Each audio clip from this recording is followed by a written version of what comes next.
In this example, I want to talk about absolute advantage versus comparative advantage. So let's take the example from our textbook on United States versus Britain. United States can produce whatever the period, whether it is a month or in a day, year, doesn't matter. For a given period, United States can produce 10,000 motorbikes, or they can choose to produce only computers and produce 10,000 computers. Whereas Britain, if you ask them to do it in one day or whatever that period is, they can produce 9,000 motorbikes, or they can produce 3,000 computers. So if you compare the cost advantage between United States and Britain, United States is far better than Britain. It can produce 10,000 motorbikes in a day, whereas Britain can only do 9,000. Or United States can do 10,000 computers in a day, whereas Britain can only do 3,000 computers in a day. So US kicks Britain's butt in both motorbikes and computers. That's the absolute advantage.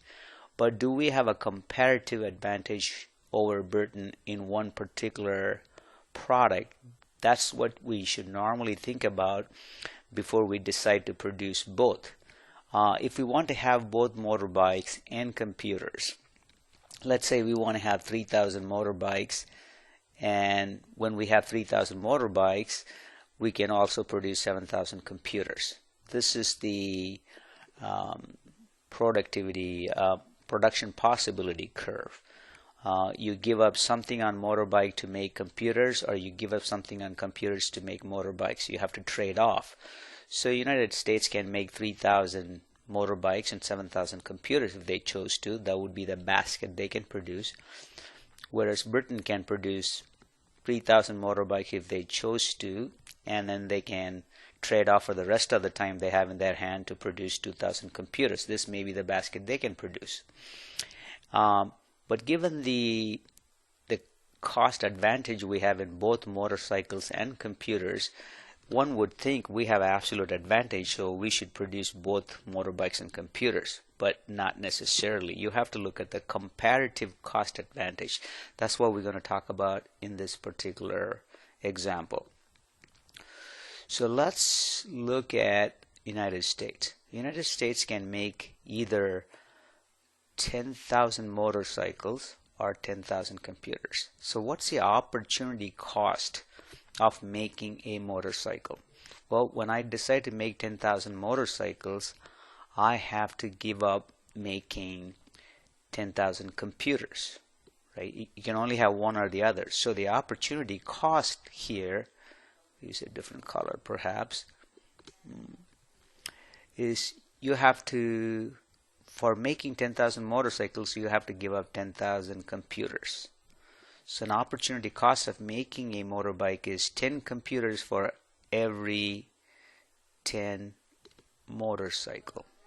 So that means it's one computer cost for every motorcycle you're making per motorcycle, right? But if you choose to make computers, 10,000 computers, then you have to give up 10,000 motorbikes. So the cost of making a computer is 10,000 motorbikes for 10,000 computers, or it is 1,000 motorbike per computer. So cost for the United States to make a motorcycle is one computer per motorbike. Cost of making computer for the United States is one motorbike per computer. Let's look at Britain. Britain can make either 9,000 motorbikes or 3,000 computers. So what's the cost of making motorbikes? Every time they decide to make 9,000 motorbikes, they had to give up 3,000 computers. So it's 3,000 computer cost for every 9 motorbikes they make. So that's about 1/3 computer you have to pay as a cost to make a motorbike. Similarly, if they make 3,000 computers, they had to give up 9,000 motorcycles. So that's 9,000 motorbikes cost for a 3,000 computer. That's about 3 motorbikes for a computer.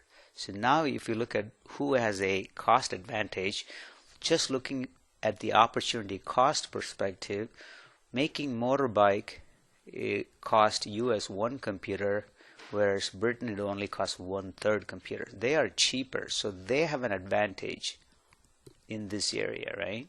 So they are good in making motorbike. How about computer? Cost of making computer for US is 1 motorbike. Cost of making computer for Britain is 3 motorbikes. So they are too expensive. So we have the advantage here. So we should be doing computers because our cost of making computers here. So comparative advantage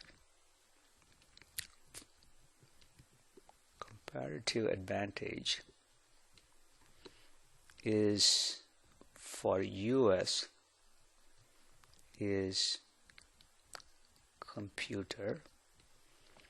Similarly for Britain is actually motorbike.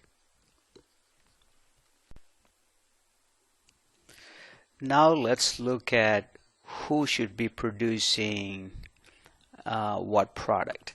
Given the comparative advantage that US has in computer, US should just focus on producing only computer and let Britain produce motorbike where they have a comparative advantage because their opportunity cost is the lowest compared to US.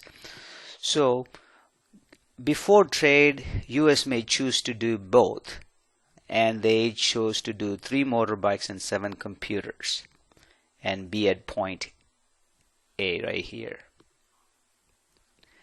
And before trade, Britain, let's say, was decided to make 3 motorbikes, and with the rest of the time they produce 2 computers and they'll be at point B as shown here. Now if we use a comparative advantage after making a decision to trade between 2 countries, US will continue only to produce computer, and they will produce about 10 computers a day. Britain would pursue their comparative advantage in motorbikes, and they will produce 9 motorbikes. So now they have 10 computers and 9 motorbikes. Now they can go back to trade between each other to get some motorbikes for some computers between 2 countries. Let's see how that process would work. Now, if US wants to be producing computers and keep 7,000 computers for themselves, right? Because we have a computer as a comparative advantage for US. So USA after trade would say keep 7 computers and then trade 3 computers to Britain, right? In return, they need to get motorbikes. How many motorbikes should they get? Well, as you can see, a cost of producing a computer is 1 motorbike for US. A cost of producing a computer is 3 motorbikes for Britain. So US would be happy to get 1 motorbike or more for a computer from Britain. And Britain would be happy to give 3 motorbikes for a computer or something less than that if possible. So the trade is going to be between the trade for computer